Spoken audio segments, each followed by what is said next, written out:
Chapter 2. Mama and Papa often told about the nightmare of moving into the Morgan Street house, the house we called temporary. They had no sooner closed the front door, as Papa expressed it, than Mama became desperately ill. We didn't have a phone as yet, and Papa had to run to the house that sat kitty corner up the hill to call a doctor. Unfortunately, because of the flu epidemic, none were taking new patients. Finally, one cold February night, he bundled Flora and me up and took us to that unfamiliar house and turned us over to a woman he called Mrs. Williams. I still remember the terror as I watched this solemn stranger making up beds for us in the front parlor, while a child about Flora's size with white rags twined on its head lurked just inside the door. Flora and I cried the whole night through, and the next morning we were told that we had a baby sister. Mama often said she didn't know how she'd have survived that first winter without Mrs. Williams, and from this early encounter, our families became fast friends. The Williams were longtime residents of the neighborhood and owned several acres of land that they had homesteaded in 1903. We seldom saw Mr. Williams, who owned the Seattle Art Company, or the two older sons, but Mrs. Williams, chary but to the point, came daily to visit Mama, bringing her young daughter Catherine to play with us. Mrs. Williams treated Mama like a little sister, which seemed natural enough, seeing as she was about 8 years older and had graying hair. Although most of the women of the day addressed each other by their married names, it wasn't long before Mrs. Williams was calling Mama Tenny, and Mama was calling her Mary. Eventually, Dora and I concocted a name for our sprightly neighbor that drove Mama up a tree. This came about because every Monday morning we heard Mrs. Williams hanging her wash on the line and singing patterns tunes that went dee-doom-dilly-o on a variety of notes. We imitated her with much exaggeration and began calling her Mary Bird. "I want you girls to stop that," Mama ordered. "That's how Mary Bird does. Don't call her Mary Bird, call her Mrs. Williams, and I can't do anything about Mary Bird's singing, but I can do something about yours. Now stop." We stopped, at least for a moment. Mary Bird, or Mrs. Williams, that is, was well informed, an authority on city, state, and world news, and usually came through our front door with, "Tenny, have you read the headline today?" Of course Mama had read the headlines. In our family, the headlines were as routine as oatmeal mush.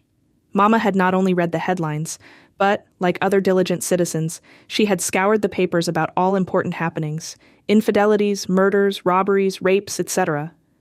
Mama complained to Papa, since she and Mrs. Williams both read the same papers, how come Mrs. Williams knew so much more about everything? Mary even knows where the rapists are hanging out. Where are the rapists hanging out? Papa acted like he really wanted to know. Even I knew the answer to that. The rapists, and all the other bad men in the world for that matter, hung out in the large, heavily wooded peninsula which projected out into Lake Washington about a mile from our place. In neighborhood jargon, it was called the Pen.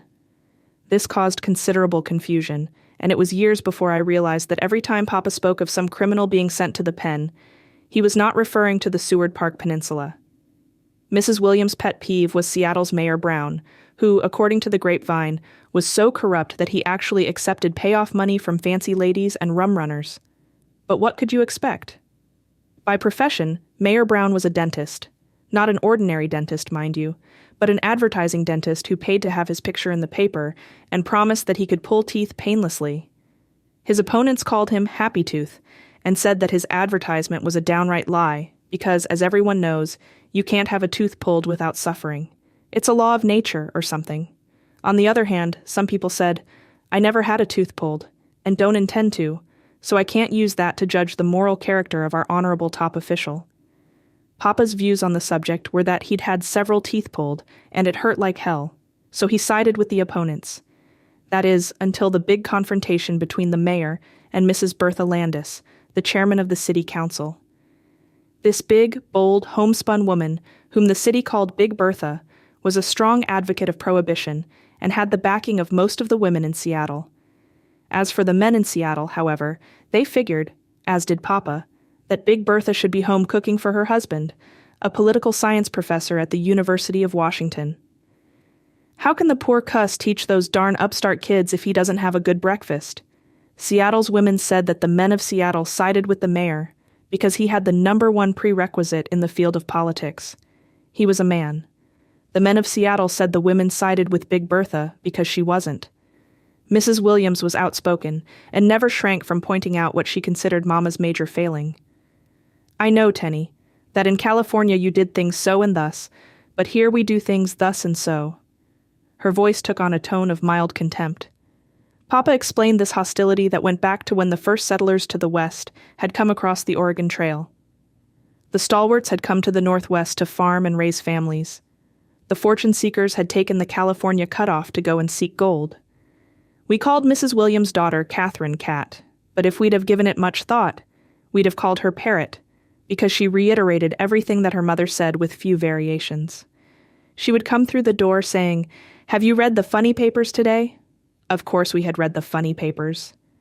Cat's mass of long, blonde sausage curls and the envy of my life.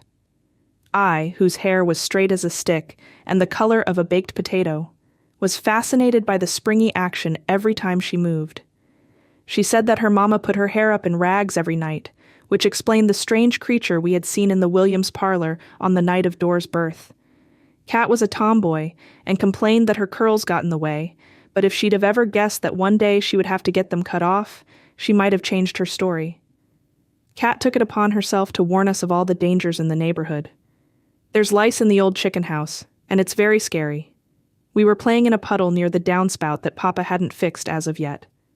How do you know it's scary?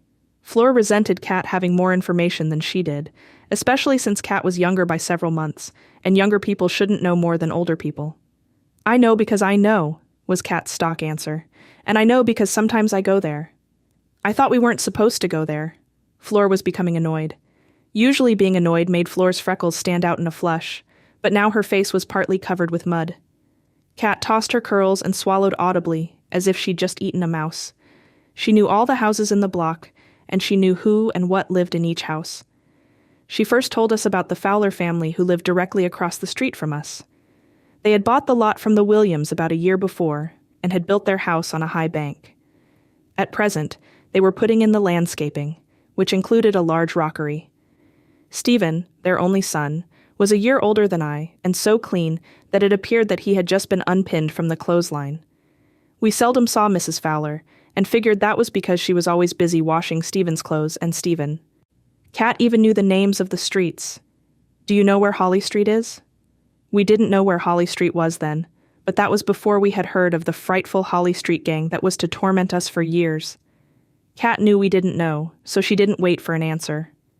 If you want to go to Holly Street, you go by McNabb's house, where Duncan and Robbie live, and by the Boyce house, where Portis and Hugh live, and you go past the Carl house where Betty lives, and the Walters house where Vivian lives.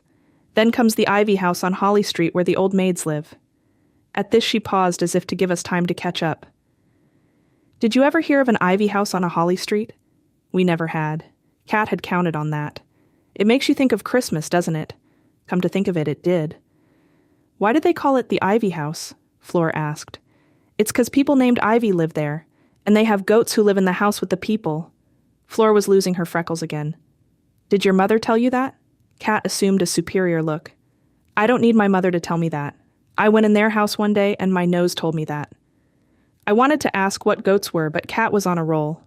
In California, you don't have mud, so you don't know how to make mud pies. She scooped up a handful and began patting.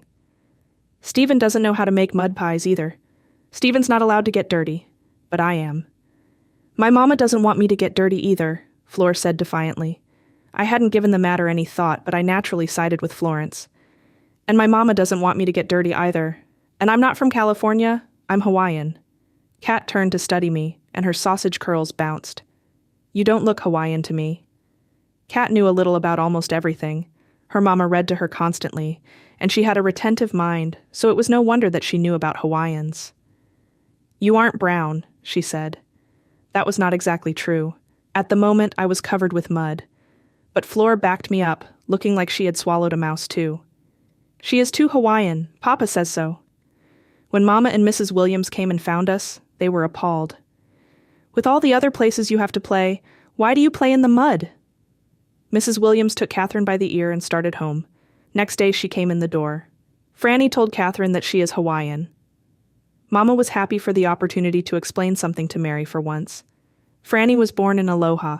Aloha? Yes, Aloha. Mama didn't tell her that it was Aloha, Oregon. She just looked like she had swallowed a mouse.